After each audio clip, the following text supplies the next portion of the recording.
الحمد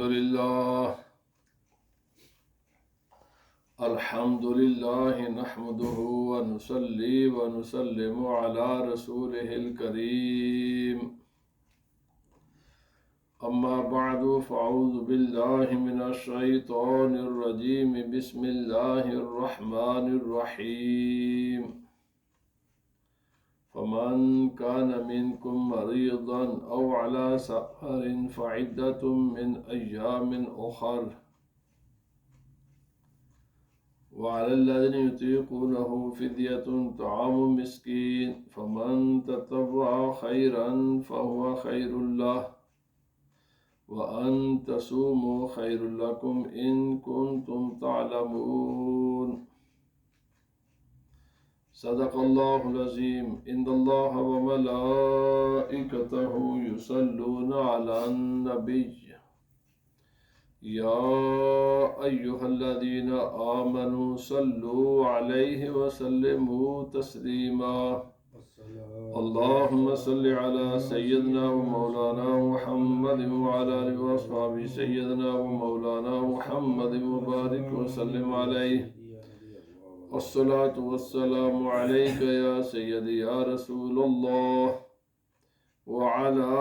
آلك وأصحابك يا سيدي يا حبيب الله.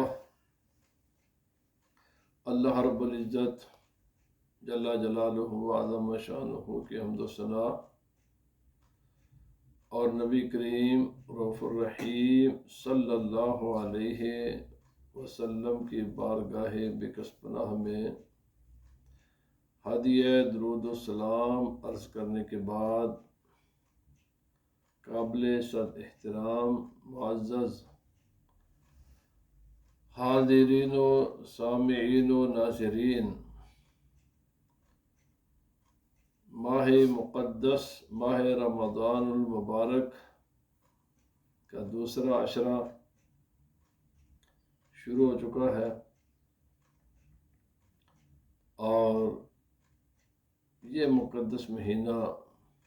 جس کے بارے میں اللہ پاک نے فرمایا کہ ایام معدودات، یہ چند گنتی کے دن ہیں، پریشان ہونے کی گھبرانے کی ضرورت نہیں ہے،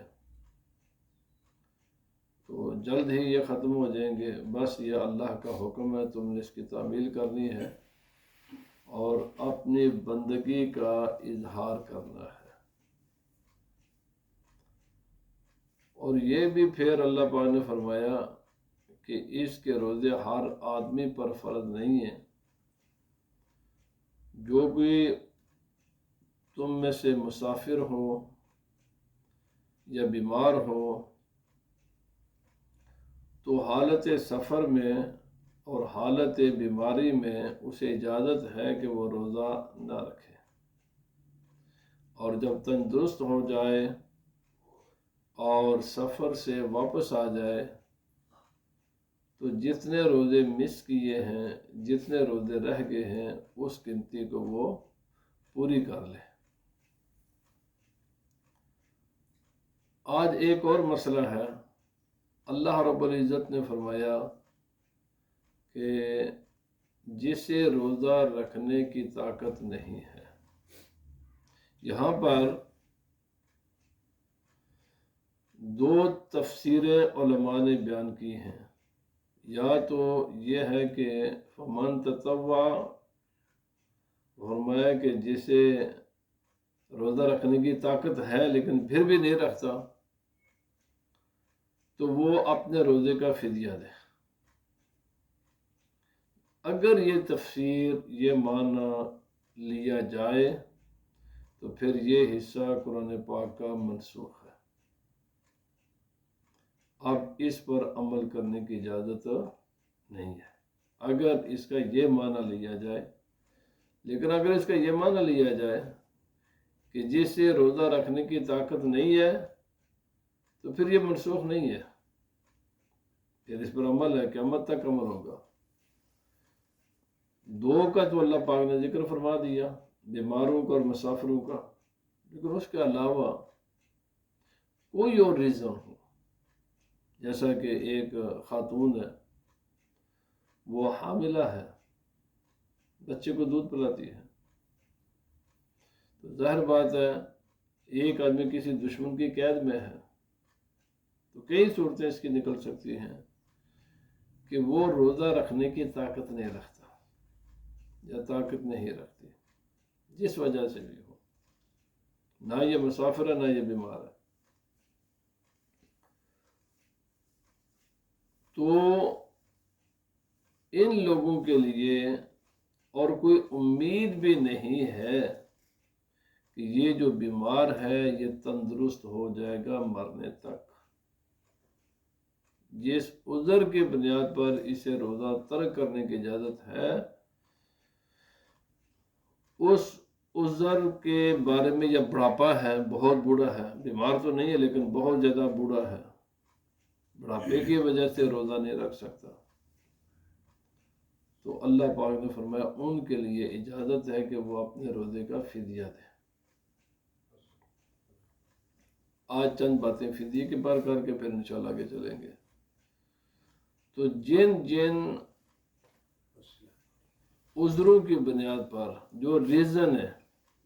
جن وجہ سے روزہ نہ رکھنے کی اجازت ہے، وہ دو قسم کے ہیں۔ کچھ وہ ہیں جو ٹیمپریری ہیں، عارضی ہیں، جیسے سفر ہے، بیماری ہے، تو ان عذروں کی بنیاد پر تو روزہ چھوڑنے کی اجازت نہیں ہے، اس کی تو قضا کرنی پڑے گی۔ لیکن وہ عذر کہ جو پرماننٹ عذر ہے، مثلا بڑھاپا ہے، بڑھاپے بوڑھے آدمی کے لیے تو کوئی چانس نہیں کہ وہ واپس جوانی کی طرف آئے گا، تو اس قسم کے لوگ، جب کوئی ایسا پرماننٹ انسان کو بیماری ہے تو اللہ رب العزت نے فرمایا ایام معدودات فمن تطوع خیرا فهو خیر له وان تصوموا خیر لکم، یہ اپنے روزے کا فدیہ دے، لیکن اگر روزہ رکھے تو بہتر ہے، لیکن فدیے کی بھی اجازت ہے۔ اور فمن تطوع خیرا، جو آدمی نفلی طور پر کسی کام کو زیادہ کر دے تو اس کی بھی اجازت ہے۔ مطلب کیا ہے؟ مطلب یہ ہے کہ فدیہ ہے ایک فطرانے کے برابر ایک روزے کا۔ اب فطرانے کے نصاب کئی ہیں، فطرانے کے نصاب گندم بھی ہے، جو بھی ہے،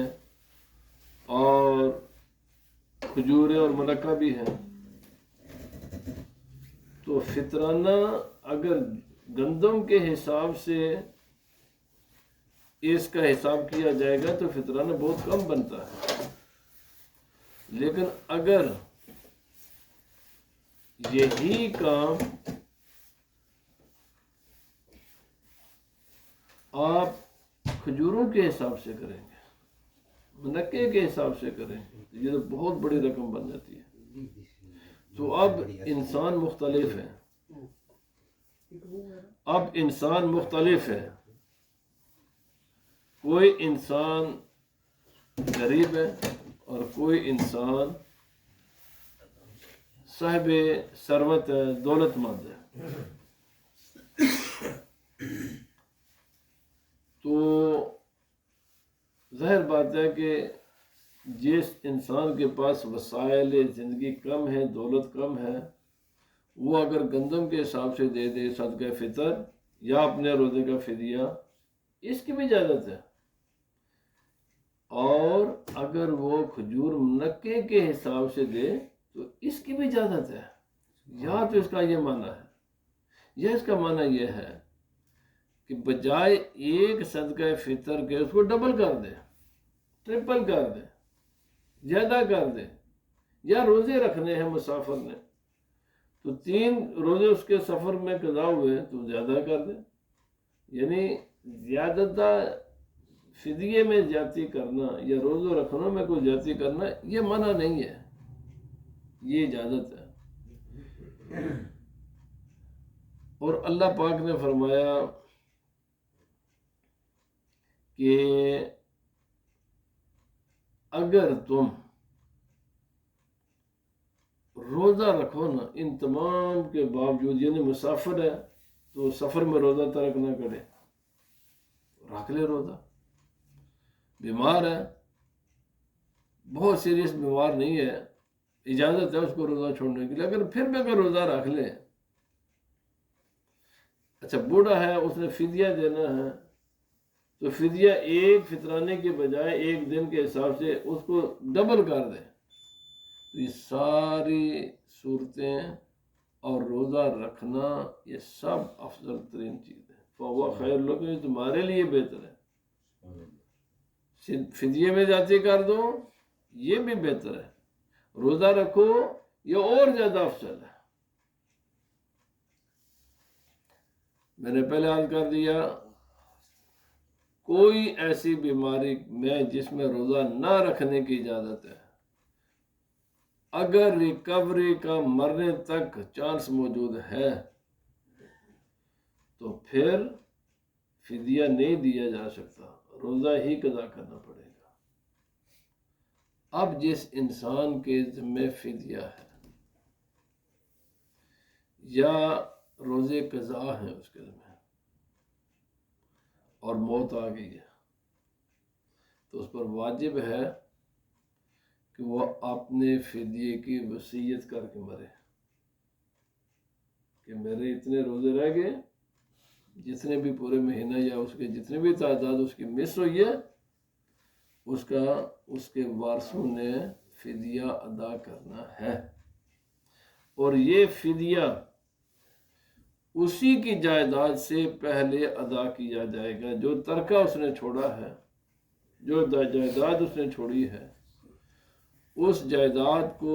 وارثوں میں تقسیم کرنے سے پہلے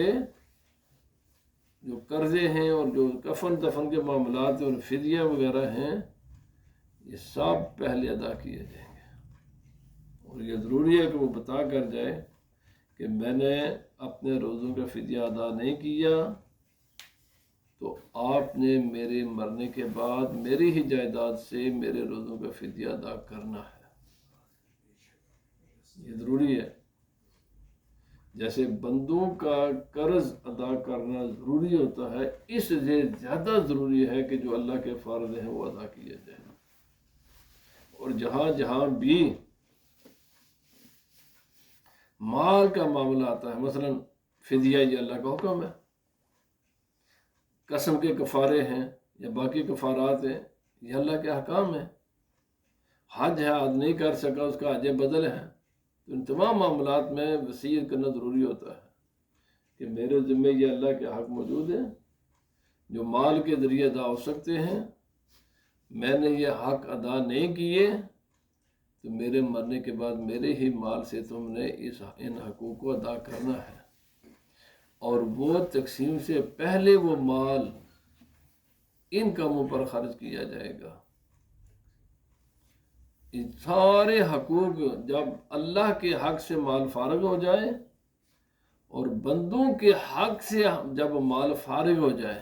اور خود اس مرنے والے کے حق سے جب مال فارغ ہو جائے، باقی جو بچے گا اس کو تقسیم کیا جائے گا۔ مثلا اس کا حق یہ ہے کہ اس کو باعزت طریقے سے دفن کیا جائے، اس کے کفن کا انتظام کیا جائے، دفن کا انتظام کیا جائے، اور مختلف ممالک میں کفن دفن کے اخراجات مختلف ہیں، تو جہاں بھی جو بھی اخراجات ہیں کفن کے دفن کے وہاں تک جتنے بھی اخراجات آئیں گے اس میں ختم داخل نہیں ہے، باقی چیزیں داخل ہیں، تو یہ سب کے سب اخراجات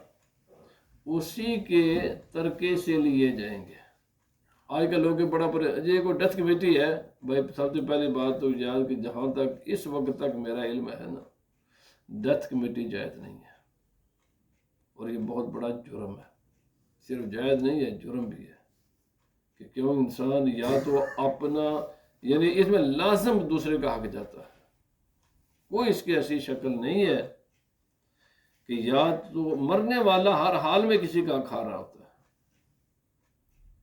ہر حال میں، یا اس کا حق ادھر جا رہا ہوتا ہے یا اس کا حق ادھر آ رہا ہوتا ہے،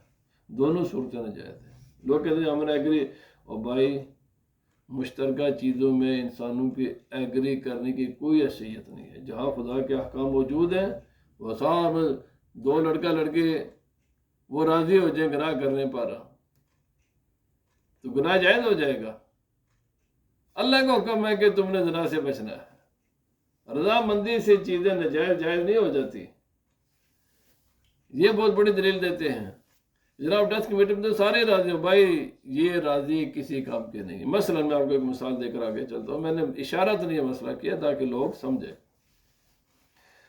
آپ نے گائے میں، اونٹ میں، قربانی میں حصہ ڈالے اور اس کے حصے 7، اب ان 7 حصوں کا گوشت آپ اندازے سے تقسیم نہیں کر سکتے، تول کر ایک جیسا سب کے لیے ضروری ہے۔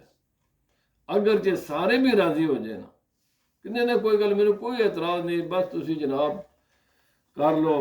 میں اندازے نے تقسیم کر دو، میرے بھائی یہاں اندازہ کرنے کی اجازت نہیں ہے۔ جہاں اللہ سبحانہ و تعالی اور تمام مشترکہ معاملات میں یہی ہوتا ہے، جہاں خدا کے احکام موجود ہیں وہاں پر رضامندی کی کوئی اجازت نہیں ہے۔ تم نہیں راضی، خدا کا جو حکم ہے اس کے مطابق تم نے عمل کرنا ہے۔ مشترکہ معاملات میں تقسیم کرنی ہے تول کر ایک جیسی۔ ایسے ہی ڈیتھ کمیٹی بھی ہے، اگرچہ راضی ہو اور لازم کہ اس رضامندی کی شریعت میں اجازت نہیں ہے کہ آپ کا مال یا ادھر جا رہا ہے یا ادھر کا مال ادھر آ رہا ہے، دونوں کی اجازت نہیں ہے۔ تو میرے کہنے مقصد یہ، اچھا اس کا بڑا آسان سا بھی چیز ہے، کوئی مسئلہ نہیں ہے۔ شریعت نے کہا جو مرنے والے کی جو اس کے ہے نا مال، اسی میں سے خرچ کیا جائے گا۔ تو اولاد نے کوئی احسان کرنا اپنے ماں باپ پر یا کسی انسان نے احسان کرنا، کوئی احسان نہیں ہے۔ جو مرنے والے کے مال دولت ہوگی اس کو سب سے پہلے اس پر اسی کا حق ہوتا ہے جس نے وہ مال کمایا ہوتا ہے، وہی اس میں سے خرچ کرے گا۔ بہرحال اس کی مزید تحقیق اگر وہ کروائے تو دیگر علماء کرام سے آپ کروا لیں، مسئلہ جہاں تک میرے علم ہے وہ یہی ہے۔ اب چونکہ یہ اللہ کا حق ہے، حج اللہ کا حق ہے، روزہ اللہ کا حق ہے، ایسے ہی اگر نمازیں ہیں یہ اللہ کے حق ہے، تو پھر آگے ان کی تفصیلیں ہیں۔ بہتر تو یہی ہے کہ یہ انسان کوئی بھی ان میں سے چیز مس نہ کرے، اگر مس ہو گئی تو پھر ان کے کفارے ہیں، فدیے ہیں، وہ فدیہ ادا کرے وہ۔ اور وہاں یہاں پر ایک میں ضمناً بات عرض کرتا چلا جاؤں، میں نے ابھی پڑھا کہ ہر روز، بلکہ اول کوشش کرنی چاہیے ہر روز، اگر ہر روز نہ ہو تو ہفتے میں 1 مرتبہ۔ الحمدللہ یہ جو مساجد میں پیسے ڈالتے ہیں نا، اس کی بنیاد ہے، فرمایا یہ اپنے مال کا کچھ حصہ اللہ کے راہ میں دیتے رہنا چاہیے، اپنے مال کا کچھ حصہ اللہ کے راہ میں دیتے رہنا چاہیے۔ اور علماء نے فرمایا اس کی ایک بہترین شکل یہ ہے، کیونکہ آپ کی نفس جو ہے نا بڑا مطمئن رہے گا۔ پھر کبھی کبھی نفس نے مال کی محبت میں بہت زیادہ انسان کے لیے راہ میں رکاوٹ بن جاتا ہے۔ مثلا آپ نے 5 پاؤنڈ خرچنے ہیں، مسجد کو دینے ہیں، فرض کریں، تو بجائے ہر جمعے کے دن وہ 5 پاؤنڈ آپ نے بالٹی میں ڈالنے ہیں، بہتر ہے کہ ہر روز 1 پاؤنڈ کر کے اس کے باکس میں ڈال دیں، ہر روز۔ مطلب 10 پاؤنڈ آپ نے ڈالنے ہیں تو 1.5 یا 2 پاؤنڈ کسی دن 50 پیٹ ڈال دیں، کسی نے 1 پاؤنڈ ڈال دیں، کسی نے 2 پاؤنڈ ڈال دیں، لیکن کوشش کریں کہ کچھ نہ کچھ صدقہ ہر روز اللہ کی راہ میں انسان دیتا رہے۔ اگر نہ ہو یہ ایسا نہیں کر سکتا تو پھر تیسرا کلمہ اور چوتھا کلمہ کم از کم یہ 10 مرتبہ ضرور پڑھ لیا کریں انسان، یہ بھی صدقے کا ثواب ہے جب ہم نفلی نمازیں پڑھیں۔ لیکن کوشش کریں کہ اللہ کی راہ میں کچھ نہ کچھ مال دیتا رہے۔ مسجدوں کو، مدرسوں کو، یتیموں کو، بیواؤں کو ایسے ہی یکدم دینے کے بجائے تھوڑا تھوڑا دو گے تو ہر روز آپ کو ثواب بھی ملتا جائے گا اور آپ کا نفس عادی بھی ہو جائے گا پھر اللہ کی راہ میں دینے کا، عادی ہو جائے گا، پھر کوئی مسئلہ نہیں۔ اور بلکہ علماء فرماتے ہیں کہ جب تم نے اللہ کی راہ میں دینا تو اپنے بچوں کے ہاتھوں سے بھی دیا کرو۔ آپ نے 1 پاؤنڈ جو مسجد میں ڈالنا ہے، فرض کریں میں آپ کو مثال دے رہا ہوں، آپ کے 4 بچے ہیں تو 20 چاروں کو دینا تو یہ ہو جائے گا 80 اور 20 آپ خود ڈالتے ہیں، آپ کا پاؤنڈ بھی ہو جائے گا اور آپ کے بچوں کو دینے کی عادت بھی بڑھ جائے گی۔ آپ کے بچوں کو دینے کی عادت بھی بچپن سے عادت ڈال دیں کہ ہم نے اللہ کی راہ میں صدقہ کرنا ہے، اور آپ نے جتنا بھی آپ کی نیت ہے ہفتے میں، مہینے میں، سال میں، اس کو تقسیم کر دیا کریں، اور اس کو تقسیم کر کے ہر روز کچھ نہ کچھ اللہ کی راہ میں، اگر نہیں دے سکتے تو یہ تو آسان کام ہے نا، 10 مرتبہ تیسرا کلمہ، 10 مرتبہ چوتھا کلمہ پڑھ لیا کریں۔ اور بہرحال اللہ پاک نے فرمایا کہ اگر تم یہ نفلی کام کرو گے تو تمہارے حق میں بہتر ہے۔ تو میں نے ابھی عرض کیا کہ فدیہ، روزے کا فدیہ دینا لازم ہوتا ہے، اور فدیہ کے ضروری مثال میں نے عرض کر دی ہے۔ اس کے بعد اللہ پاک نے فرمایا شہر رمضان الذی انزل فیہ القرآن، ماہ رمضان المبارک وہ ہے کہ جس میں قرآن نازل کیا گیا۔ حضرت عبداللہ بن عباس رضی اللہ تعالی عنہما فرماتے ہیں کہ کبھی بھی رمضان اکیلا نہیں کہنا چاہیے، جب بھی کہیں تو اس کے ساتھ، قرآن پاک میں بھی اس کے ساتھ مہینے کا لفظ استعمال ہوا ہے، رمضان کا مہینہ۔ فرمایا کیوں؟ فرمایا اس لیے کہ رمضان اللہ رب العزت کے اسماء میں سے ایک اسم ہے، یہ اکیلا جب بولو گے تو پھر خدا کی صفت تم بیان کر رہے تو، حالانکہ تم نے بولنا ہے کہ مہینہ، تو اس کے ساتھ لفظ مہینہ لگاؤ کہ یہ اللہ کا مہینہ ہے، ماہ رمضان، شہر رمضان الذی، قرآن پاک نے بھی اور احادیث میں بھی جہاں بھی یہ لفظ آیا اس کے ساتھ مہینے کا لفظ آیا، تو صرف یہ نہیں کہنا چاہیے رمضان آ گیا، نہیں، ماہ رمضان المبارک آیا، رمضان المبارک کا مہینہ آیا ہے، یہ اکیلا اس لفظ کو استعمال نہیں کرنا چاہیے۔ اللہ پاک نے فرمایا شہر رمضان الذی انزل فیہ القرآن ھدی للناس وبینات من الھدی والفرقان، یہ قرآن حکیم رمضان المبارک میں نازل ہوا۔ اب یہ کب نازل ہوا ہے؟ اس میں قرآن پاک کی 2 آیتیں ہیں، ایک تو مشہور ہے جیسے کہ قرآن پاک نازل ہوا یہ 27 رمضان المبارک کی تاریخ کو، جیسے انا انزلناہ فی لیلۃ القدر وما ادراک ما لیلۃ القدر، اس صورت میں بھی ذکر ہے، اور معتبر روایات یہی ہیں کہ یہ اس کو، لیکن قرآن پاک کی ایک آیت یہ بھی ہے کہ قرآن پاک کے نزول 17 رمضان المبارک ہوگا، تو 17 رمضان المبارک 2 اعتبار سے انتہائی اہم دن ہے، ایک تو یہ، اور اس کا بھی ذکر 10ویں سپارے کی پہلی آیت میں آتا ہے کہ قرآن پاک اس تاریخ کو نازل ہوا کہ جس تاریخ کو غزوہ بدر ہوا ہے، اور غزوہ بدر ہوا تھا 27 تاریخ کو، 17 تاریخ کو، تو اس کا معنی یہ ہو کہ قرآن پاک کا نزول بھی 17 تاریخ کو ہوا ہے۔ تو بہرحال چونکہ لیلۃ القدر کے بارے میں کوئی یقینی بات نہیں ہے، خود نبی پاک صلی اللہ علیہ وسلم نے بھی فرمایا کہ مجھے اس کا ایگزیکٹ علم اللہ پاک نے دیا۔ نبی پاک صلی اللہ علیہ وسلم اپنی امت کو بتانے کے لیے اپنے کاشان رحمت سے باہر نکلے تو دیکھا 2 آدمی آپس میں تکرار کر رہے ہیں، تو اللہ تعالیٰ نے اس کا علم اٹھا لیا، اب اس کو تلاش کرو، تو ہو سکتا ہے یہ 17 رمضان مبارک ہی کی رائے تو جس کا ذکر وہ ہے۔ بہرحال اس کے کئی جواب ہیں، تو اللہ پاک نے فرمایا شہر رمضان الذی انزل فیہ القرآن ھدی للناس، یہ قرآن پاک لوگوں کے لیے ہدایت کا سامان ہے، سیدھی راہ یہ دکھاتا ہے، یاد رکھیں عبدالعباد تک، چونکہ نبوت کا دروازہ خدا نے بند کر دیا ہے، وحی کا سلسلہ خدا نے بند کر دیا ہے، عبدالعباد تک اب انسانیت کو ہدایت کے لیے صرف ایک ہی راستہ ہے، وہ ہے قرآن پاک،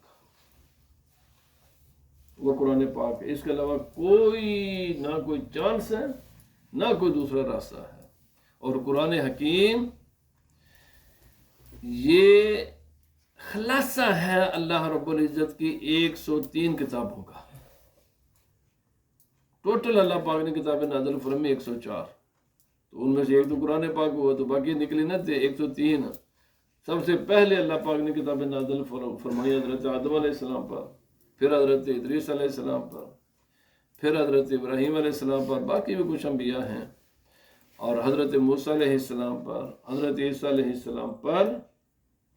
حضرت داؤد علیہ السلام پر۔ وہ تمام چیزیں،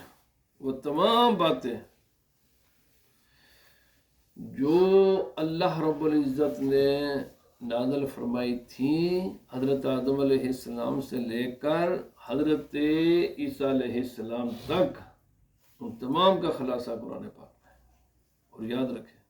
یہاں پر ایک میں نے آج ہی یہ سارا مضمون پڑھا ہے، نبی کریم رؤوف الرحیم صلی اللہ علیہ وسلم کا فرمان ہے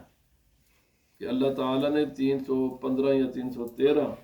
ایک روایت میں 15 ایک میں 13 کا ذکر آتا ہے، اللہ نے رسول بھیجے ہیں۔ رسول وہ ہوتا ہے جس کے بعد شریعت ہو، جو انسان جس بھی نبی کے شریعت پر چلے گا وہ جنت میں چلا جائے گا۔ لیکن اس کا معنی یہ نہیں ہے کہ آج کسی کو اجازت ہے کہ موسیٰ علیہ السلام کے شریعت پر عمل کرے، آج کسی کو اجازت ہے عیسیٰ علیہ السلام کے شریعت پر عمل کرے، نو۔ حضرت ابراہیم علیہ السلام کی شریعت پر جو آپ پر کتابیں نازل ہوئی، ان لوگوں نے اس پر عمل کیا، وہ جنت میں جائیں گے۔ لیکن چونکہ حضرت ابراہیم علیہ السلام کے بعد تشریف لائے حضرت موسیٰ علیہ السلام، جب موسیٰ علیہ السلام کے زمانے میں کسی کو اجازت نہیں تھی کہ وہ حضرت ابراہیم علیہ السلام کی شریعت پر عمل کرے۔ عیسیٰ علیہ السلام یا اس سے پہلے حضرت داؤد علیہ السلام ہے، جب حضرت داؤد علیہ السلام کا زمانہ آ گیا تو کسی کو اجازت نہیں تھی کہ وہ اب حضرت موسیٰ علیہ السلام کی شریعت پر عمل کرے۔ اور حضرت داؤد علیہ السلام کے بعد صاحب شریعت نبی ہیں حضرت عیسیٰ علیہ السلام۔ حضرت عیسیٰ علیہ السلام کے زمانے میں سابقہ کسی بھی نبی کے شریعت پر عمل کرنے کی اجازت نہیں ہے۔ اب رسول اللہ صلی اللہ علیہ وسلم تشریف لائے، تمام اللہ کے نبیوں کے بعد اب کسی انسان کو سوائے قرآن حکیم کے کسی دوسرے راستے کو اپنانے کی اجازت نہیں ہے۔ اس حدیث پاک کا معنی یہ ہے، عیسائی جنہوں نے حضرت عیسیٰ علیہ السلام کے شریعت پر عمل کیا رسول اللہ صلی اللہ علیہ وسلم کے اعلان نبوت تک، یا وہ لوگ نبی صلی اللہ علیہ وسلم نے اعلان فرما دیا لیکن ابھی تک ان تک نبی صلی اللہ علیہ وسلم کی اطلاع نہیں گئی، وہ جنت میں جائیں گے، وہ سب بخشیں، کیونکہ انہوں نے شریعت پر عمل کیا، اللہ کے سچی شریعت پر عمل کیا۔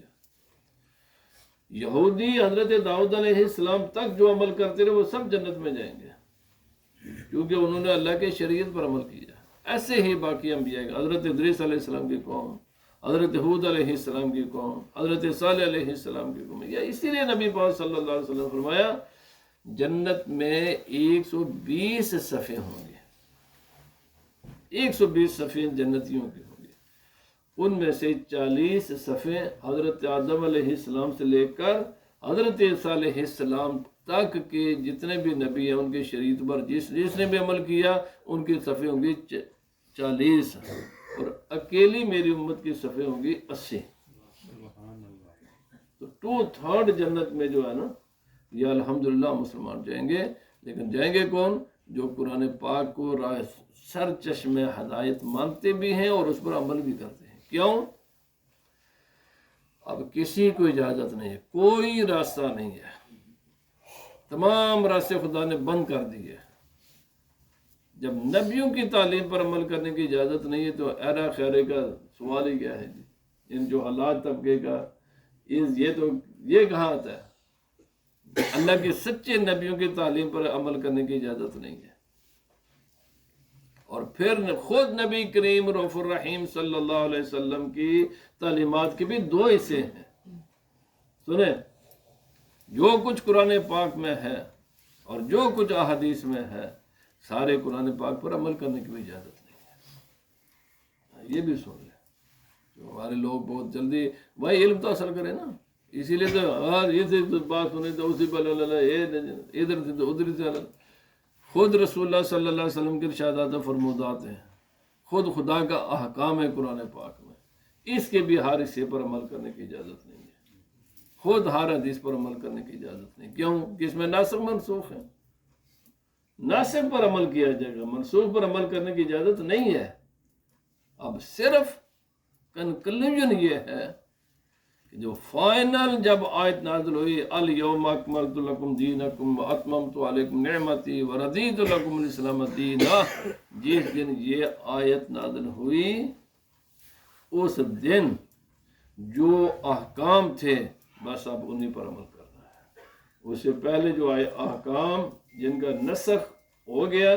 ان پر عمل کرنے کی اجازت نہیں ہے۔ تو یاد رکھ لیں، قرآن پاک کا بھی مطالعہ کرتے وقت، رسول اللہ صلی اللہ علیہ وسلم کے حدیث کو پڑھتے وقت بھی